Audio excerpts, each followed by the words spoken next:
बिस्मिल्लाहिर्रहमानिर्रहीम। Last video में मैंने आपको ऑस्पी का पैटर्न बताया था ऑप्थेमोलॉजी का कि ऑप्थेमोलॉजी की कितने स्टेशंस पे मुश्तमिल होती है। It's total 14 stations. 14 में से 10 स्टेशंस थे स्टैटिक स्टेशंस, जिनकी बात की थी मैंने कि 10 स्टेशंस होते हैं इसके अंदर स्टैटिक स्टेशंस और ईच स्टेशन कैरीज 5 मार्क्स। तो 50 मार्क्स आपके स्टैटिक स्टेशन से सिक्योर होते हैं। अब ये जो पास्ट ऑस्पीज आई हुई है ना, उनके एक दफ़ा हम सारे PDF से गो थ्रू करेंगे और उनके सोल्यूशंस देखेंगे। ठीक है, इनको अच्छे से प्रिपेयर करना है क्योंकि मोस्टली रिपीट हो सकती हैं ऑस्पी। और दूसरी मैंने बात ये बताई थी कि ऑप्थेमोलॉजी की पिक्चर्स थोड़ी ना अजीब सी आती हैं कि इजीली डिटेक्ट नहीं होती समटाइम्स। कभी बहुत आसान भी आ जाती है, कभी मुश्किल भी। ये आपको कुछ आइडिया हो जाएगा ऑस्पीज देख के। तो हम स्टार्ट करते हैं। First of all first station is के ये दिखाया हुआ है कि एक ऑपरेटिव सर्जरी हो रही है। अब ये लिड है, अपर आई लिड है, और यहाँ से कोई मैस सा निकालने की कोशिश की जा रही है। ठीक है, इतनी क्लियर इमेज नहीं है, लेकिन अगर आपने क्लेजियन वाला चैप्टर पढ़ा हुआ है, आईलेट का चैप्टर है, उसमें हमने बताया था कि क्लेजियन एक स्वेलिंग होती है। स्वेलिंग क्या होता है बेसिकली? वो स्टीराइल स्वेलिंग होती है, या हम इसे कहते हैं chronic sterile inflammatory lipogranuloma of meibomian gland. हमारे आईलेट में होते हैं ना glands of Zeis and Moll, और साथ होते हैं माइबोमियन ग्लैंड्स होते हैं। तो माइबोमियन ग्लैंड्स की सिक्रीशन क्या होती है? लिपिड सिक्रीशन होती है उनके। वो उसके अंदर अगर उसकी जो ग्लैंड की ओपनिंग है वो बंद हो जाती है, तो वो सिक्रीशन उसके अंदर ही रिटेन हो जाती है। उसकी वजह से आईलिड पे एक स्वेलिंग आती है, जो कि नॉन टेंडर स्वेलिंग होती है, स्टीराइल होती है। बेसिकली इस तरह ना, ये एक इंसान की सपोज की आई है और ये बंद है इस वक्त। ठीक है, लैशेस बना रही हूँ। यहाँ पे कोई स्वेलिंग होगी, वो सिर्फ स्वेलिंग है, उसमें कोई पेन नहीं हो रही, उसमें कोई पस वगैरह नहीं, वो स्टीराइल स्वेलिंग है, तो उसको हम कहते हैं क्लेजियन। अब क्लेजियन को जब हमने प्रोसीजर पढ़ा था ना उसका सर्जरी का, तो उसमें था कि हम आईलेट को अप्रोच करते हैं कंजक्टाइवा वाली साइड से। तो ये आप देख सकते हैं कि आईलेट को कंजक्टाइवा वाली साइड से अप्रोच करके कुछ रिमूव करने की कोशिश की जा रही है। So it's actually Claisen. अब उन्हें इसके क्वेश्चन देखते हैं कि आपने देख ली डायग्राम के बाद उन्होंने पूछा है which lid lesion is being operated, कि किसकी हम लोग कौन सी लीजन है लिड की जिसका हम ऑपरेट कर रहे हैं। So it's Claisen. Name the instrument being used. अब आई के इंस्ट्रूमेंट्स लास्ट पे जो दिए हुए हैं बुक पे, जो तोई में, वो हमने सारे करने हैं, लेकिन इसमें लाइन वाइज साथ साथ जो अभी आ रहे हैं उसमें मैं वो करवा देती हूँ मैं। इसमें ना क्लेजियन के लिए क्लेजियन क्लैंप यूज़ करते हैं। अब अगर आप इसको देखें ना गौर से, पिक्चर में तो नज़र भी आ रहा है, ये देखें ये क्लैंप सा बना हुआ है आगे को। ये देखें ये ओपनिंग है एक सर्कल सी, जिसके अंदर वो जो सी स्वेलिंग है ना, जो क्लेजियन है, वो उसको उन्होंने मतलब उस सर्कल के अंदर दिया हुआ। पीछे से ये थोड़ी सी ना नॉब सी बन रही है, तो एग्जैक्टली यही इंस्ट्रूमेंट है कि ये वो नॉब सी नज़र आई साइड पे, और ये जो क्लैंप है। अब होता है बेसिकली क्या है कि ये it's just like a forcep, के फोर्सेप है, लेकिन किस तरह का फोर्सेप है कि यहाँ पे ना हम जो वो सर्कुलर क्लेजियन है उसको हम इससे ना फिक्स कर लेते हैं। मतलब एक स्वेलिंग है, हम इस तरह की से लेके गए, सपोज फोर्सेप है ना, हम इसको इस तरह लेके गए और ऊपर से हमने इसको ऐसे बंद कर दिया। ठीक है, तो वो जो स्वेलिंग है वो उसके जो इस पोर्शन है एम्प्टी, इसके अंदर आ जाएगी। इस तरह करके कुछ होगा,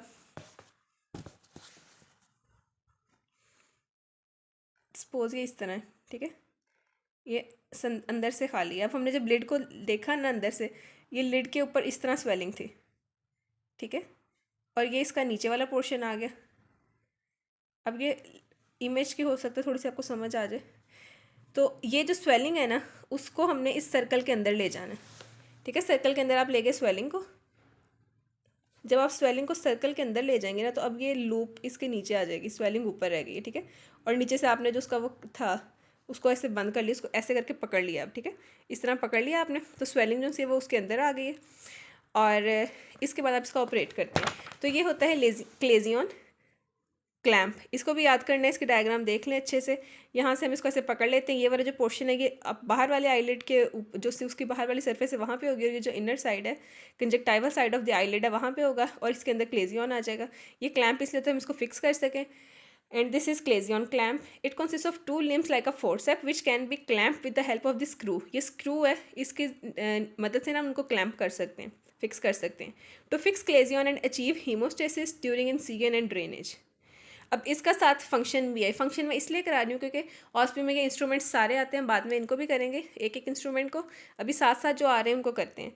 तो इसका पर्पस हमने सर इंस्ट्रूमेंट को याद करना है कि हमने इसको क्लेजियन को फिक्स करने के लिए यूज़ होता है, और साथ हमने टू अचीव हीमोस्टेसिस। अब उन्होंने क्लेजियन को फिक्स किया हुआ है, साथ ये कट हो रहा है किसी चीज़ से, तो ये जिससे इंस्ट्रूमेंट से कट करें इट्स अ नाइफ, और इस नाइफ को स्पेसिफिकली हम कहते हैं बीपी नाइफ। आप अकेला नाइफ भी लिख सकते हैं हम लोग इसमें, और बीपी नाइफ अगर मोर स्पेसिफिक। थर्ड है हाउ दिस एरिया इज एनेस्थीसिस एनेस्थीटाइज्ड, कि एनेस्थीजिया हम उसको कैसे करते हैं, तो उसके लिए हम यूज़ करते हैं टॉपिकल एनेस्थीजिया, और ये हमारा फर्स्ट स्टेशन हुआ एक, ठीक है। और टॉपिकल एनेस्थीजिया के साथ साथ इनफिल्ट्रेशन एनेस्थीजिया यानी इंजेक्शन ज़ाइलोकिन भी यूज़ कर सकते हैं। अगर ये वाले जो आंसर्स एज इट इज़ हम इनको याद कर लें तो हमें बहुत आसानी होगी ऑस्पी में, कि हम ये वाली जो चीज़ की हुई आप उसको जल्दी से लिख सकते हैं, क्योंकि उस वक्त टाइम कम होता है, तो सोचने वाला कह लें टाइम नहीं है। लेकिन इसमें अब इसको इतना स्पेसिफाई करने के बजाय अगर हम टॉपिकल एनेस्थीसिया भी लिख सकते हैं तो वो भी लिखते हैं तो वो भी ठीक होता है, ठीक है। ये फर्स्ट स्टेशन किया हमने क्लेजियन का। आई होप सो कि इसका अच्छे से समझ आ गई होगी और साथ साथ याद हो जाएगा इंशाल्लाह। अब ये क्लेजियन है, क्लेजियन के बाद हमने इसको देख लिया कि कौन सा इंस्ट्रूमेंट यूज़ किया, Claisen clamp and BP knife, and topical anaesthesia use किया हमने, या इनफिल्ट्रेशन एनेस्थीसिया।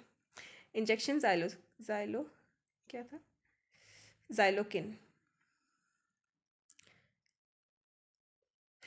नेक्स्ट है ये इमेज। अब ये आईलिड है और इसके ऊपर ना एक अल्सरेटिव सा मैस बना हुआ है, ये तो वैसे ही देख के सबको पता चल जाएगा कि ये रोडेंट अल्सर है। अब जिसको बेसल सेल कार्सिनोमा भी कहते हैं, रोडेंट अल्सर भी कहते हैं, ये अपर और लोअर दोनों आईलिड पे हो सकता है, but it's most common side is lower eyelid. अब इसमें उन्होंने क्वेश्चन क्या पूछा हुआ है कि give 2 features of this lesion, कि इस लीजन का फीचर बताएं।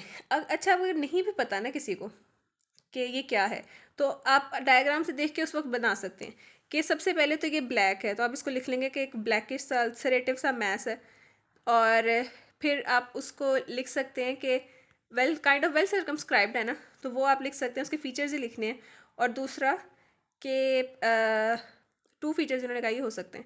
अच्छा ब्लैक पिगमेंटेशन है, और हाँ लोअर लिड इन्वॉल्वमेंट वो नज़र आ रहा है, तो लोअर लिड इन्वॉल्वमेंट है इसमें, raised and rolled margin and black pigmentation. मतलब आप डायग्राम से देख के भी अपना आंसर बना सकते हैं कि रेज्ड है, रोल्ड मार्जिन हैं। बेसिल सेल कार्सिनोमा को हम इस तरह ही करते हैं ना, उसके लिए एक वर्ड ही ये स्पेसिफिक यूज़ होता है रोल्ड मार्जिन का। और इसके बाद क्या है इसमें कि इसकी ब्लैक पिगमेंटेशन है, और लोअर आईलिड को उसने यहाँ पे इन्वॉल्व किया हुआ है। What is the likely diagnosis पूछा हुआ है, तो diagnosis is basal cell carcinoma, या उसको हम कहते हैं रोडेंट अल्सर। और इसकी ट्रीटमेंट क्या है, तो कोई भी कार्सिनोमा होगा तो उसकी surgery and radiation he treatment होती है। उसके बाद नेक्स्ट है ये कंडीशन। अब इसमें देखें कि आईज हैं उसके ऊपर ना ही थोड़े से स्किन के अंदर वाइट वाइट सा येलो येलो सा डिपॉजिट सा हुआ ये कंडीशन न्यू होगी। मतलब बाज़ बच्चों को नहीं पता होगा इसको हम क्या कहते हैं। दिस इज़ बेसिकली जेंथिलिस्मा, ठीक है। जेंथिलिस्मा क्या होता है, इसमें ना स्किन में ना कोलेस्ट्रॉल के डिपॉजिट से हो जाते हैं स्किन के नीचे, तो वो येलो येलो से ऐसे नज़र आते हैं। आपने वैसे बहुत से लोगों में देखा होगा, मैंने खुद पर्सनली ओल्ड पीपल में ये देखी हुई चीज़ कि आपको भी वार्ड में तो नहीं ऐसा, लेकिन अपने जर्नल इर्द गिर्द अपनी फैमिली में जो से जिनकी एज ज़्यादा होती है उनके आइज़ पे अक्सर ही होता है। अब जो जेंथिलिस्मा है ना उसकी मोस्ट कॉमन साइट होती है आईलिड्स, अराउंड दी आईलिड्स या ऑन दी आईलिड्स। इसकी डायग्नोसिस पूछा हुआ है, तो डायग्नोसिस इज जेंथिलिस्मा, ZANTHELESMA। और ये सिचुएशन इसकी साइट कहाँ पे है, इस लीजन की ये एपिडर्मिस पे होता है, स्किन के ऊपर होता है। और इसमें इन्वेस्टिगेशंस कौन से कराएंगे हम, लिपिड प्रोफाइल। लिपिड प्रोफाइल क्यों कराएंगे, क्योंकि मैंने आपको बताया कि it's basically a cholesterol swelling ना, ये इसकी मैंने डेफिनेशन भी यहाँ पे लिखी थी कि xanthelasma is sharply demarcated yellowish deposit of cholesterol under the skin usually occurs on और अराउंड द आईलिड्स। तो ये जेंथिलिस्मा की डेफिनेशन भी देख लें कि it's a sharply demarcated yellowish deposit of cholesterol, इसलिए हम इसके अंदर कराएंगे लिपिड प्रोफाइल।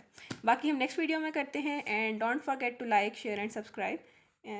और बाकी जो से क्वेश्चन हमारे रह गए हैं स्टेशन, तो इंशाल्लाह हम नेक्स्ट में कंटिन्यू करते हैं।